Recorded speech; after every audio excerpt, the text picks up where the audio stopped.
Лондон сүйлөйт, BBC дүйнөлүк кызматы.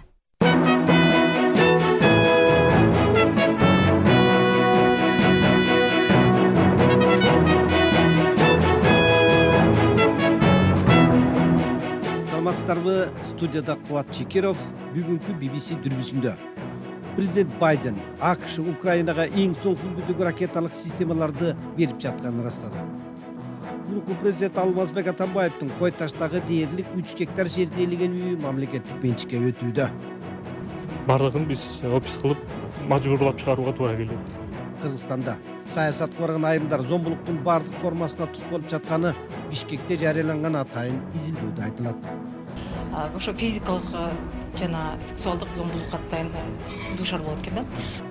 Ошондой эле балдардын күнүн майрамдоонун ар бир өлкөдө кандай өзгөчөлүктөрү бар экенин дүйнө чабыт айтып беребиз. Балдар күнү жылына 3 жолу белгиленет экен да. Бул жана башка жаңылыктар, ойлор жана пикирлер макала маектер BBC дүрбүсүндө биздин толкундан четтебеңиздер.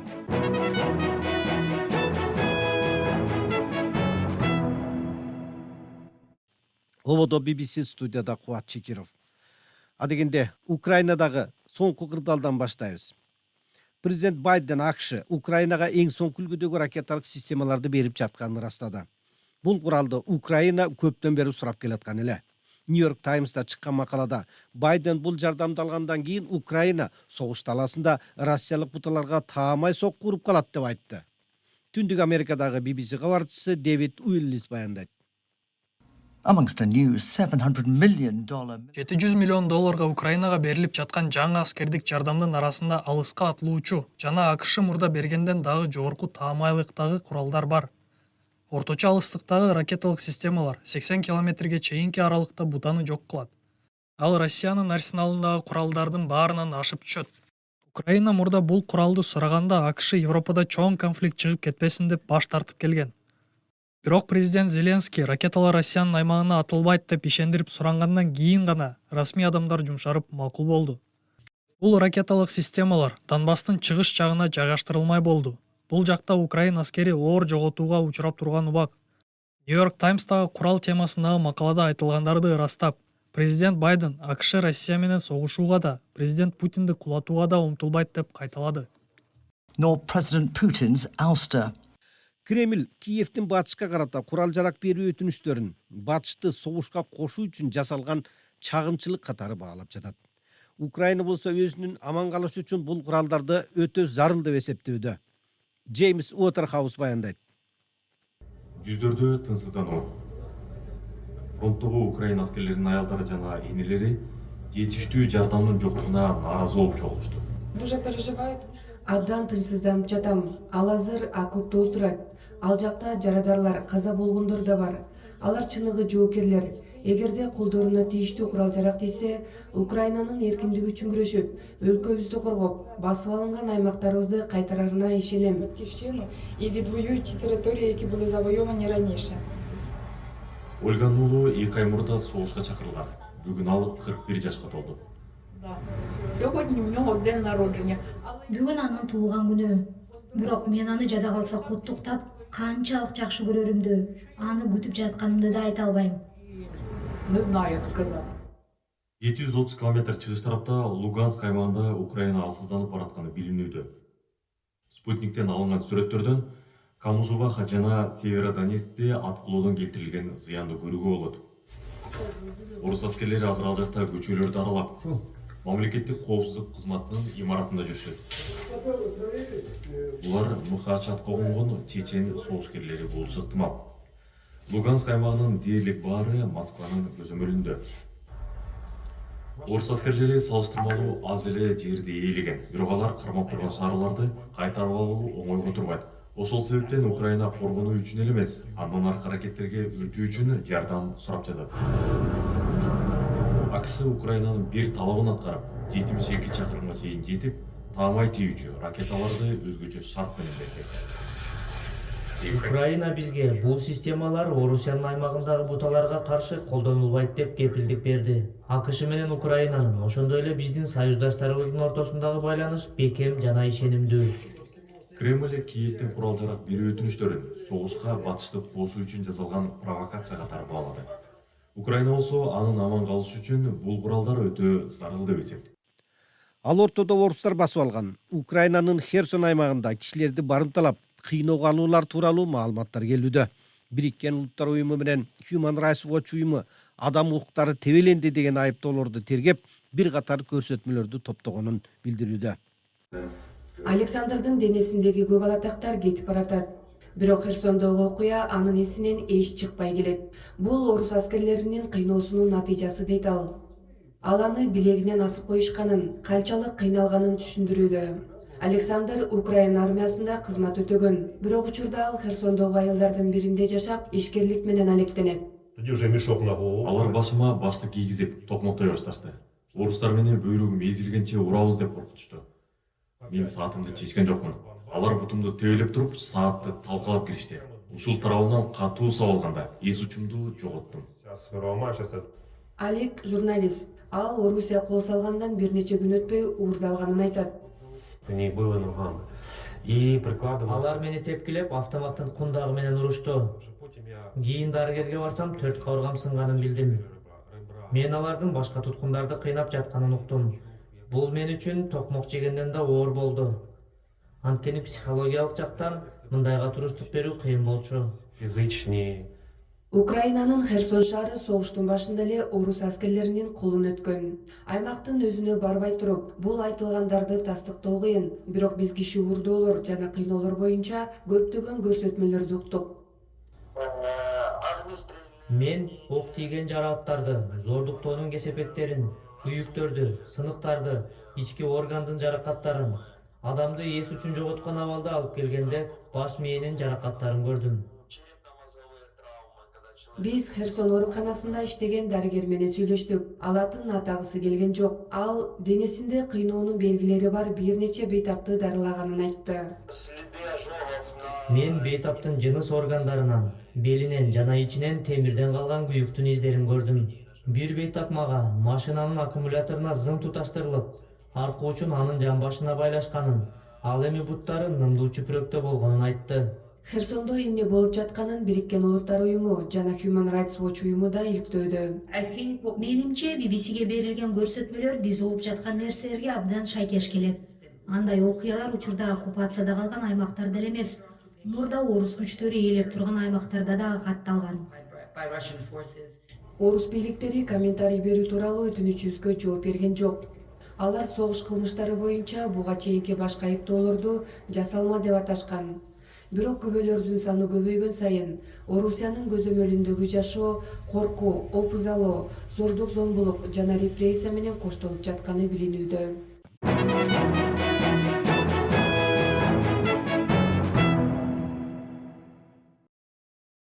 Эми жергиликтүү окуяларга өтөбүз. Кой таштагы дээрлик 3 гектар жерди ээлеген мурунку президент Алмазбек Атамбаевдин үйү мамлекеттик менчикке өтүп жатат. Бул жөнүндө мамлекеттик мүлк фондусу расмий билдирди. Ошол учурда анын бул үйдү балдар үчүн эс алуу борбору кылып өткөрүп берип жатканы жөнүндө кабар тараган эле. Эленура Сагындык кызы бул темага токтолот. Мурунку президент Алмазбек Атамбаевдин Кой Таш айылындагы бак шагы менен 3 гектарга жакын жери чоң үйү мамлекеттин менчигине өтүп жатат. Бул үйгө тийиштүү жалпы курулуштардын аянты 1385 чарчы метрди түзөт. Мамлекеттик мүлктү башкаруу фондусунун төрагасы Мирлан Бакиров 1-июнда Атамбаевдардын үй бүлөсүнө берилген 3 күндүк мөөнөт аягына чыгып жатканын билдирди. Планын коюп жатабыз. 3 күндүн ичинде булар мүлкүн чыгарып кетиш керек. Эгерде 3 күндүн ичинде алар жетишпесе, бардыгын биз опис кылып мажбурлап чыгарууга туура келет. Мамлекеттик мүлктү башкаруу фонду Бишкектин 1-май райондук сотунун быйылкы 26 марттагы чечимине ылайык иш алып барып жатканын айтууда. Бирок Атамбаевдин жакын тарапкери Темирлан Султанбеков соттун чечиминде Кой Таштагы үй тууралуу айтылган эмес дейт. Султанбеков Атамбаевдардын турак жайын социалдык жайга айлантуу демилгесинен кийин бийлик мүлктү алууга аракет кылып жатат деген пикирде. Качан Атамбаев бияктан Бакиевке каршы, Акаев, Жээнбековдун үй бүлөлүк кландык режимдерге каршы музей ачабыз дегенде, асты жагында жана Юрта деген комплекстин ичинде. Анан территориянын жарымысында балдар үчүн, жаш өспүрүмдөр үчүн акысыз ден соолукту чыңдоо жана билим берүү борбору кылып ачабыз дегенде ошол күнү келип басабыз деп атышат да. Бул туура эмес да. 4 жылдан бери жөнөлө турган. Ал эми мамлекеттик мүлктү башкаруу фонду экс президенттин үй бүлөсү сөз болуп жаткан турак жайды социалдык жайга айлантууга түр жасап, конфискацияланган мүлктү сактап калууга аракет жасап жатат деп эсептейт. Мурунку президент Алмазбек Атамбаев 2019 жылы Батукаев иши боюнча Кой таштагы үйүндө кармалып камакка алынган. Суракка өз эрки менен келбей мажбурлап алып келүү операциясы массалык башаламадык менен коштолуп, курмандыктарда болгон. 2020 жылы Атамбаевке Крим төбөлү Азиз Батукаевдин 2013 жылы абактан мыйзамсыз бошотулушуна байланыштуу сот өкүмү чыккан. Ага ылайык мурунку президент 11 жылга эркинен ажыратылып, жана анын мүлкүн конфискациялоо каралат. Бул өкүмдү жогорку сот быйыл март айында күчүндө калтырган. Эленора Сагындык кызын уктуңуздар, берүүбүздү улантабыз.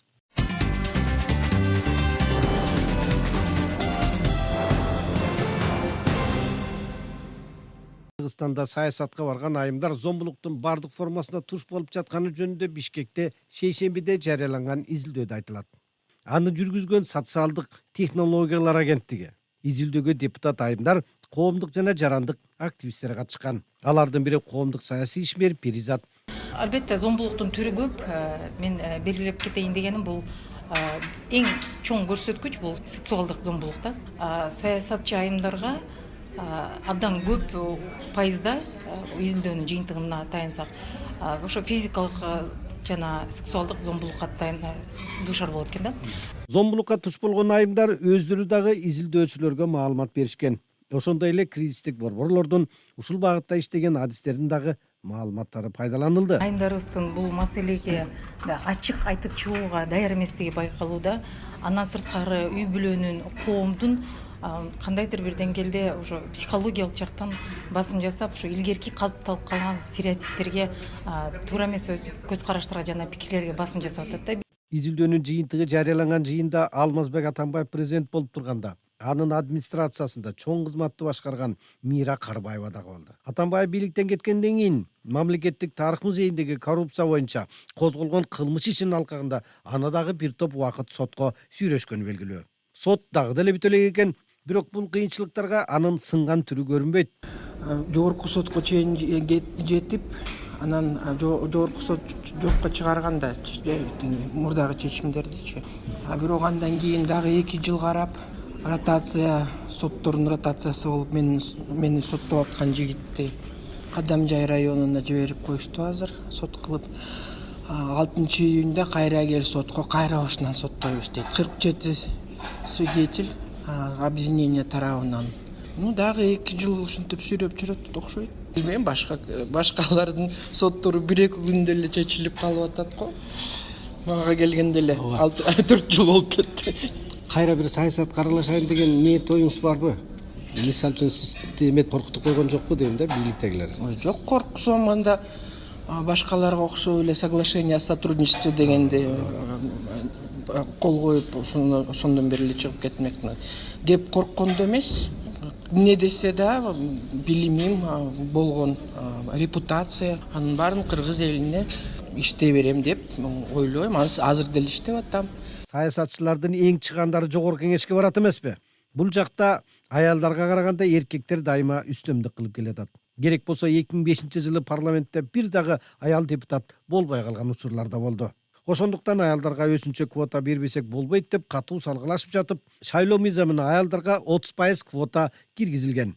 Ошондон кийин парламентте аялдар көбөйүп калды. Бирок бул квота дагы деле толук аткарылбай келатат. Азыркы учурда жогорку кеңештеги 90 депутаттын 19-у аялдар. Кыргызстанда байкоочулардын мамында аялдар саясатта эркектерге караганда саны жагынан артта турган менен активдүүлүк жагынан кем калышпайт. Бул Борбор Азиядагы өлкөлөрдүн ичинен айым саясатчылардан биринчи президент болгон Роза Отунбаеванын өлкөсү.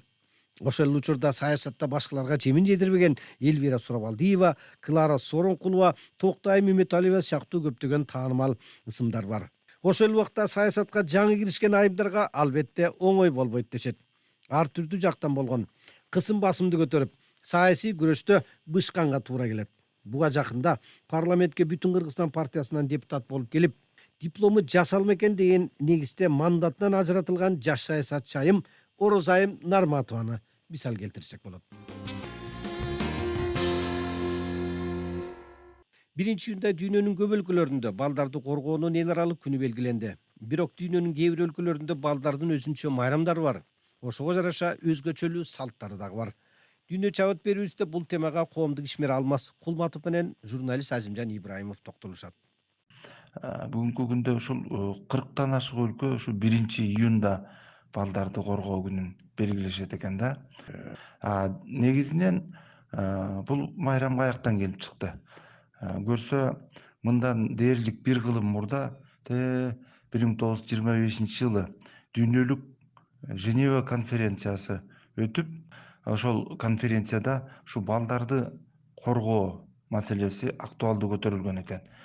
Жана ошол балдарды коргоону ушунча бир өзүнчө эл аралык деңгээлде ушул белгилешибиз керек экендиги айтылган болчу да.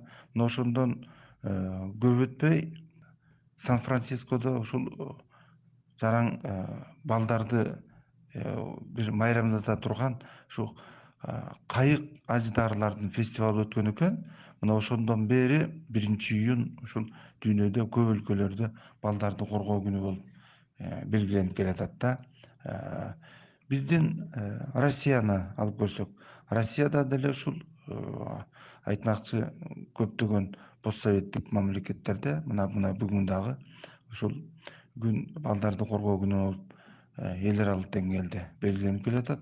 Мындан тышкары Россия президенти өзүнүн жарлыгы менен 2018 жылдан 2027 жылга чейинки мезгилди ушул балдардын 10 жылдыгы деп белгилеп койгон экен да. Башкача айтканда, балдарга көңүл буруу, балдардын укугун коргоого өзгөчө маани берүү керек экендиги айтылган болчу да. Алгачкы жолу конвенцияда бул 1924 жылы Женевадагы Улуттар Лигасынын ассамблеясында кабыл алынганда декларация, адам балдардын укугунун декларациясы кабыл алынып, алгачкы негизги мына бүгүнкү күнгө бизге үлгү болуп аткан жоболордун бир тобу ошондо камтылган да. Анан ага чейин кандай эле? Ага чейин болсо мына бул капиталист деп аталган өлкөлөрдө мына ошол эле Англиянын өзүндө бала 5 жаштан баштап чоңдор менен бирдей эле кадимкидей эле көмүр шахтасында, темир кенинде жана башка өтө оор жумуштарда иштеген. Анын кылмыштуулуктарга келгенде дагы ошо балдарды чоңдор менен катар бирдей жазалап, дарга асып, түрмөгө камаса түрмөгө камап эле ошондой болуп келген да. Эми бул жагынан Японияда мисалы балдар күнү жылына 3 жолу белгиленет экен да. Мисалы 3-мартта жалаң ушу кыздардын майрамы белгиленет экен. Бул күнү атайын иш-чаралар уюштурулуп, кыздарга өзгөчө мындай бир жакшы мамиле жасалып, ата-энелер кыздар үчүн ушундай бир жакшы кийимдерди алып берип, белектерди алып берип, камкордук көрүшөт экен. Ал эми 5 май бул эркек балдардын майрамы болуп саналат экен. Бул күндөрдө үй бүлөнүн башчылары болсо өзүнүн балдарына баягы улуттук сыймыкты билдирген тууну, кимонону алып келишип, мына ошонун айланасында бир майрам куруп беришет экен. Эми балдарды албетте ушул мекенчилдикке тарбиялоо бул Японияда өзгөчө мааниде турат эмеспи? Анан 15 ноябрь экен. Бул күзүндө ушул 3, 5, 7 деген майрам экен. Анткени япондордо ушул 3 жаш, 5 жаш, 7 жаш бул эң бактылуу жаш курагы деп эсептелгендиктен мына ошол жаштардын, жаш балдардын ушул майрамы деп белгиленет экен. Ушул Япония сыяктуу Швецияда дагы ушул балдардын майрамы экиге бөлүнөт экен да. Көрсө, балдар үчүн майрам, кыздар үчүн майрам деп. Аларда дагы атайын жанагы лангуста майрамы деп атайын балдар үчүн белгиленсе, ал эми Люсия майрамы деп өзүнчө. Алардын ишеними боюнча Люсия бул кудай кыздарды коргой турган кудай болуп саналат да. Эми Таиландда дагы бул эл аралык балдарды коргоо күнү январь айында 1-ишемби деп белгиленет экен да. Аларда дагы ушундай бир шаан шөкөттөр концерттер балдар үчүн арналган карнавалдык жүрүштөр белгиленет. Эми дайым эле 1-июнду бардык эл мамлекеттер белгилебейт. Көп мамлекеттер мисалы 20 ноябрда белгилешет. же болбосо мисалы Испания баланын күнү, бөбөктүн күнү деп май айынын 2 жекшембиси. Ал эми Нигерияда болсо 27 майда, Индияда болсо Жавахарлал Нерунун туулган күнүнө жараша карата белгиленет. Түндүк Кореяда болсо мына 2 июнь болот дагы ошол балдардын кадимкидей эле эң чоң мындай көркөм парады өтөт да. Демек ар кайсы өлкөлөрдө баары тең эле 1-июнду белгилейт дегенден алыс болууга тийишпиз. Бирок ошол көп жанагы конвенцияны кабыл алган өлкөлөрдө тигил же бул формада балдардын күнү атайын майрам катары белгиленет да.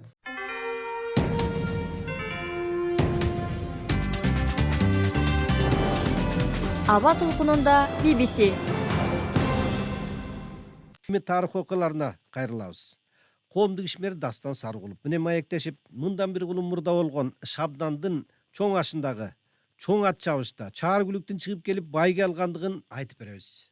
Айтылуу Шабдан Баатыр 1912 жылы апрель айында дүйнөдөн кайткан, октябрь айында анын ашы берилген. Ошол ашка катышкан Дмитриев аттуу адам Туркестанские ведомости гезитине макала жазган. Ошол макалада аш учурунда чоң ат чабыш болгону, анда кыргыздын күлүгү чыгып келип байга алган жөнүндө айтылат. Дастан Сарыгулов ошол макалада жазылган окуяга токтолуп, Шабдандын ашында болгондой чоң ат чабыш кыргыздардын кийинки тарыхында боло электигин белгилейт.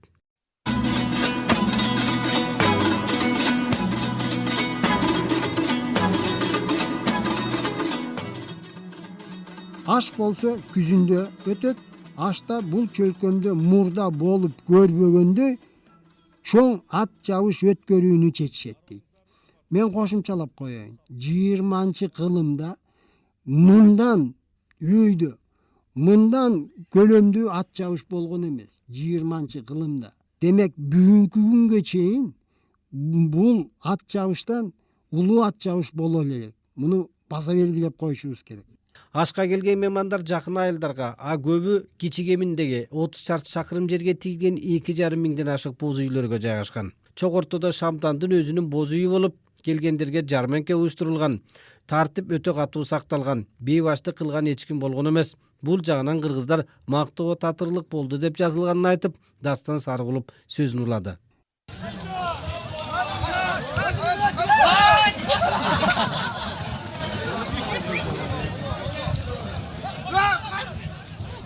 Мен ал жерге 11 октябрда келсем 40 миңге жакын эл чогулуптур дейт. 40 миң. Негизинен Бишкек менен Пржевальскийден келишкен кыргыздар экен. Булардан бөлөк Жети Суу облусунун Верный жана башка уездеринен, ошондой эле Сырдарья облусунун Олы Ата уездинен жана Ферганадан келгендер бар экен дейт. Орустардан болсо кошуна жайгашкан Самсоновский станциясынан, Михайловский кыштагынан 21 чакырым аралыктан келишиптир дейт. Булардан бөлөк орус чиновниктери, көпөстөрү Верный жана башка жерлерден келишкен өкүлдөр жүрөт дейт. Эң чоң ат чабыш 14 октябрда болгон. 25 атка байга сайылган. Баш байыга 5000 сом сайылган. Эгерде 1 теңге 1 кой деп баалашканын эске алсак, 500 000 койдун баасы сайылган деп айтса болот. Экинчи байгеге 1000 сом, үчүнчү байгеге 500 сом, төртүнчү байгеге 200 сом, бешинчи байгеге 100 сом, алтынчы, 9-чу байгелерге 80 сомдон 50 сомго чейин сайылган. Ат чабышка чалыш жана таза кандуу англис тукумундагы күлүктөр келди. Англистин чалыш тукумундагы казактар, орус Малышевдин Лира, казак орус Плотниковдун Жан, аскер старшина Быковдун англис түркмөн кыргыз тукумундагы Жучок айгырлары, ал эми англистин таза кандуу ургаачы жылкыларынан казак орус офицери Хорунжий Шабелинге таандык, Рыткевичтин жылкы заводунан 3 асый Заза, Ташкенттеги Лермонтовдун жылкы заводунун белгилүү спортсмен казак орус офицери Альментьев алып келген 2 асый Жакерия бар болчу дейт. Булардын ичинен 3 айгыр мындан 1 жыл мурдагы эле Верный шаарындагы Шабдандын ат чабышында баш байгени алышкан. Ал эми Алметьевдин Жакериясы Ташкенттеги 25 чакырым аралыкка болгон ат чабышта офицердик байгени. Андан соң Самарканда өткөн дагы бир мелдеште генерал губернатордун байгесин жеңип алган.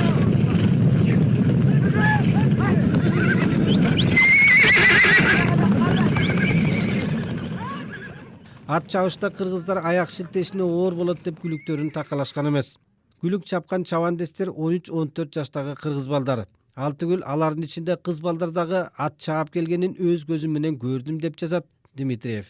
Кайсы улуттан 13 жашар кыз бала 40,5 километрге ат чабат, таап көргүлөчү. Кайсы Турциядан болобу, андай жок. Алардын баардыгы аттын кулагы менен тең ойногон жаш балдар. Аттар 45 чакырым алыстыкка чабылып, баардыгы жарышка 172 күлүк ат айдалган.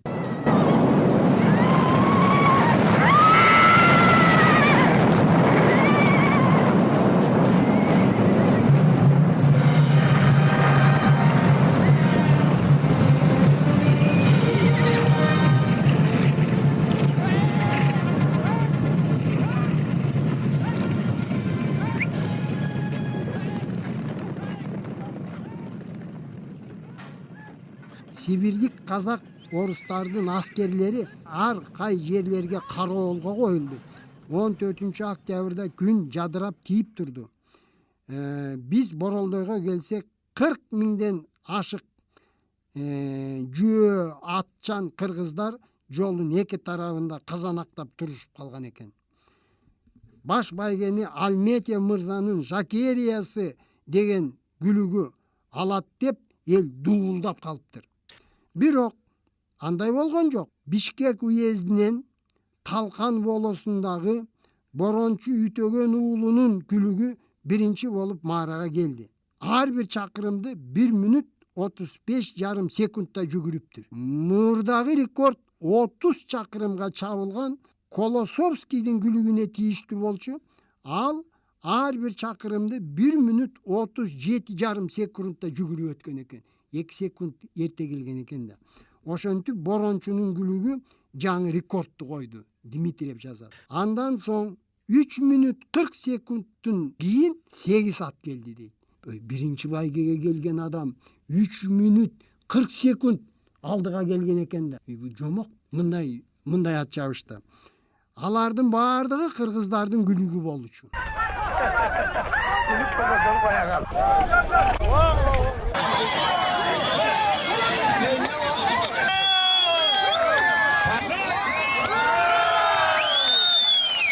Бул чаар чабылып жүргөн учурда Шабдан менен Байтик тирүү экен. Кийин 1912 жылы Шабдан Баатыр өлүп, анын ашы 1 жылдан кийин ашы берилгенде кыргыздын баардык оюн тамаша өнөрлөрү албетте чоң ат чабыш болгон. Ошондо көп аттын ичинен Солтонун чаар аты жайдак чабылып, биринчи болуп чыгып келген. Келгенде да башка аттардан бөлүнүп 3 мүнөт берде 400 метр алдында келип 5000 сомго байген алган дейт. Чаар ат деп атат. Мына ушундан тартып Солтонун күлүк чаар аты деп даңкы чыгып, көп жылдар алдына ат чыгарбаган ченде жок күлүк ат аталып калган.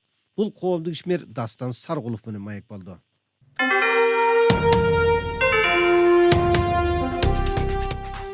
Бүгүнкү программадан уктурулган жана башка дагы актуалдуу макала маектерди биздин интернет баракчабыздан дагы окуңуздар. Дареги BBC Чекит Кыргыз.com. BBC дүрбүсүндө аналитикалык апталык подкаст уктуруубуздун баардык чыгарылыштарын YouTube каналыбыздан уга аласыздар. Ал жакта ошондой эле дүйнөлүк жаңылыктарды, сапар аналитикалык теле көрсөтүүбүздү, башка теле сюжеттерибизди дагы көрө аласыздар. Мындан сырткары албетте Facebook, Instagramдагы баракчабызда дүйнөлүк жана жергиликтүү окуяларды ар кандай өңүттөн түшүндүргөн, пайдалуу, кызыктуу, мазмундуу, көңүлгө толчу контент көп экенин айта кетейин. Ушуну менен бүгүнкү уктуруубузду аяктайбыз. Бүгүн студияда Кубат Чекиров болду. Ободо кайрадан жолугушканча сак саламатта калыңыз.